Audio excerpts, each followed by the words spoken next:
Hey, what's happening? It's your dude.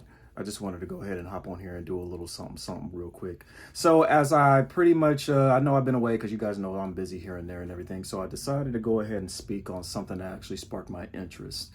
So we have this phenomenon, this era right now of the femc, right? You know, the female MC. They're popping right now, right? But it looks like we have a new genre in hip hop.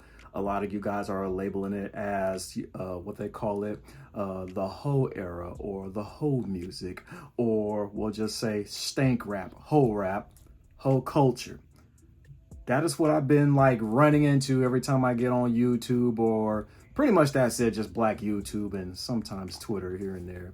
And then so I kind of noticed that everybody was talking about how Sukihana was, you know, on all fours twerking. I believe it was at the BET Awards or the VMAs, one of those. I missed it, I'm sorry. And then of course, you know, S3xyy name gets brought up and everything. So let's go ahead and just tackle, you know, this area right here. The quote unquote whole culture that everybody wants to talk about.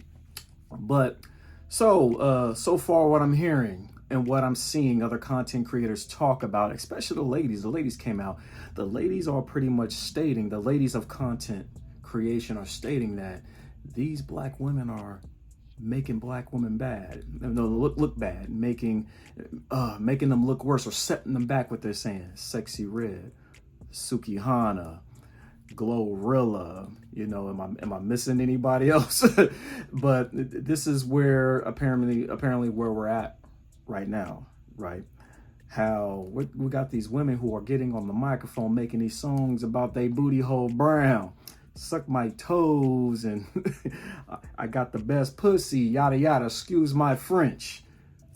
But we've all heard worse, especially if anybody listens to underground rap. Trust me, there's a whole lot worse out there. One of the things I wanted to go ahead and was go a little bit deeper.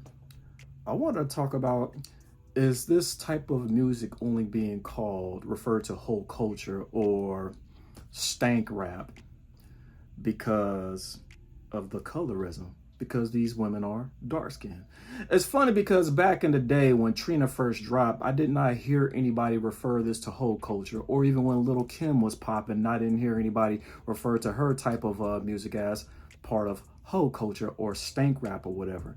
But I have noticed we have a dark skinned woman who gets on all fours to twerk at the VMAs, and all of a sudden, whole culture. Especially when she expresses herself about how good the box is and yada yada yada. Then we also have Sexy Red, who pretty much puts it out there, you know, what she likes to do up in the bedroom and everything, you know, with how the over sexualization is really strong up in her music, right? And then so I'm just like, and the deal is this: those are pretty much the only two I see gets spoken about. See, now when Cardi drops or whatever, I'm not sure if Cardi B has a whole lot of over sexualized songs like that, but then I do remember Lotto actually having a song where she was pretty much talking about her pussy all damn day in a song, you know? So my thing is this: if it was like a Lotto or Glorilla, because Glorilla seems to be pretty light herself. Well, I just say she's lighter than Sukihana and Sexy Red. But the thing is this: I really haven't seen too many of Lotto's and Big Glow's and, you know, Sweetie's photos on the thumbnails of when they talk about this genre of rap music called, you know, and reforming it as stank rap or the whole culture, right? So, but I noticed the moment that Sexy Red comes out half naked, Sukihana comes out half naked, I'm just like, oh, so it's only whole culture, and these are the two that's representing whole culture? You know, Meg Thee Stallion, the last time I checked, she was also rapping about, you know, the same old and everything. But the deal is there colorism attached to it? Sukihana has been the only one who pretty much just says she doesn't give a damn what anybody thinks of her. And this is where I want to start right here. When we have this phrase in the black community, who gives a fuck what they think? So are you guys saying this is the moment where it backfires? What's interesting about this is that she actually has fans and supporters of her, you know, that resonate with her. But we are literally, I swear, sometimes we live by who cares what they think. We live by it. but then we still want to criticize those that live by that. I thought we really weren't supposed to care what anybody thinks. And it's amazing on how many people from the Black community are even looking at these women, even in the, the content creation area, on men's channels, we seem to talk about S3xyy Red and Sukihana and Glorilla all the damn time. Half of the time, they're pretty much just speaking off the dome, saying what they think and everything. And which brings it to, that sometimes it brings me to this point that you guys don't know if it's BS or not. It could be cap. Some of the shit is just shock value. Some of it is just to get numbers, just to get tension and everything. That's how the music industry works. So, yeah, look, I know we have a lot of rappers out here that come on and say they do this and do that. Over in the male game, you got a lot of rappers talk about they trapping and that they shooting up people and they square as hell. They don't live that life. Never sold dope in their life, but they rap about it. How do you really know that these women even have bodies like that? It's just music, right? They can be capping. It can be all bullshit. I heard that S3xyy Red talk about, STDs and stuff like that. Did she bring up a positive result that proved that she had an STD, or that she gave it to somebody, or that somebody gave it? Like, that's what I'm saying. You guys hear these podcasts, these interviews, and you guys are just so damn gullible, because Black folks, we gullible as hell. This is to sell themselves, sell shows, sell their albums, get some streams, get more followers, buff up the channel. All of this is going to be shock. It's all going to be shock, regardless. That's pretty much just how it works. They need the attention. And it's kind of extraordinary. Like when I go see the comments under these podcast interviews with the Sukihanas and the S3xyy Reds and the Glorillas and everybody, they're all positive. It is very, very, very, very rare that you actually see negative comments under those shows. They have huge supporters. But when you go into the man space, like the red pill space, or whoever who posting a video, like opposing what these women do in their music and how they carry themselves, that's when all the negative comments from men actually post up. And it's interesting, getting back to my point of now, these women are setting Black women back now. How? That's what I don't get. How is Sukihana, S3xyy Red, Glorilla, Meg the Stallion, whoever you guys want to bring up, how are they setting Black women back? How are they making the new generation of Black women lose? Because I'm gonna tell you something. I don't gravitate to ratchet environments, so that doesn't affect me. So the people who are online, how does this affect you? When you go into the office, does your boss come in and just be like, hey, so how do you feel about that S3xyy Red? That's kind of disturbing, don't you think? I mean, whose boss or supervisor is even bringing that up? You know what I mean? It's like, how many non-Black folks are even paying attention to these rappers nowadays, period, whether they white or Black or female? Like, really, who's paying attention to any of that shit? Nobody is, right? And the thing is, a lot of this is temporary. Every era has its moments. This is now the era of the FemC. Like we had our era with the SoundCloud and everybody was on lean and Percocet and that kind of, died out. And now here we are. We are in the era of over-sexualized rap. And then after that, it's going to be something else.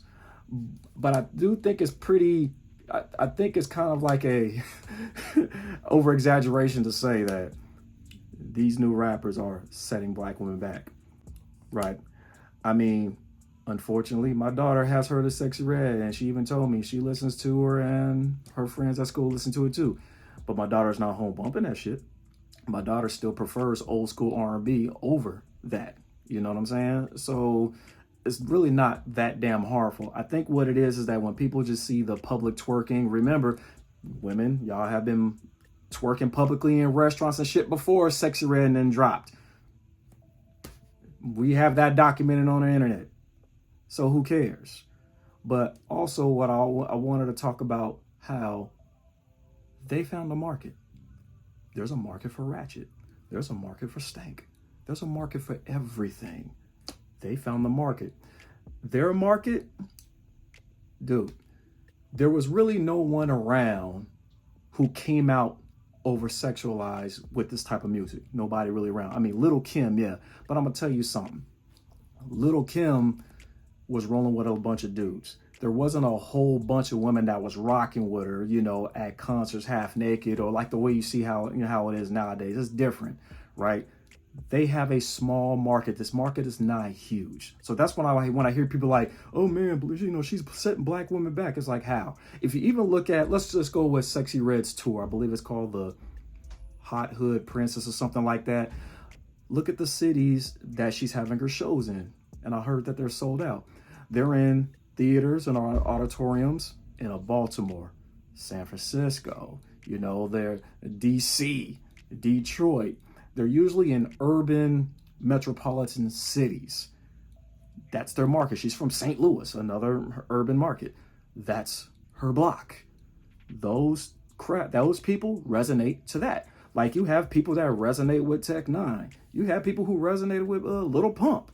You have people that resonated with like anybody that was just underground, period. They have a cult following. They only pay attention to themselves. That's why a lot of you guys out there get clowned when you try to come into their circle and try to criticize them and everything. You know what I mean? It's not going to work. It's not. You see, they pretty much have an army of people who's just ready to go, ready to defend. That's their block. But it just cracks me up how people will just hate watch these women doing their music. That's just music. That's just how it is. How is anybody possibly losing sleep over this and then going in and making a comment like, oh my God, she is so ratchet. Oh my God, she can't even talk. She sounds so uneducated and yada, yada, yada. That's what I read about all these people. And I laugh because it's just like, oh, well, me, I pretty much just go watch sports content and a little bit of hip hop content here and there. But the criticism is a trip because you guys really don't even have to look at any of this. It's not even affecting any of you guys, right? They have their little cult and it resonates with them. That's it. So the so-called 4, 5 dark-skinned chick with the weaves, the colored weaves, with the tats on the face or all over their body, whatever, that's their market. It's not for everybody. Just like a lot of you guys, y'all don't listen to drill. Drill has their market. This is theirs.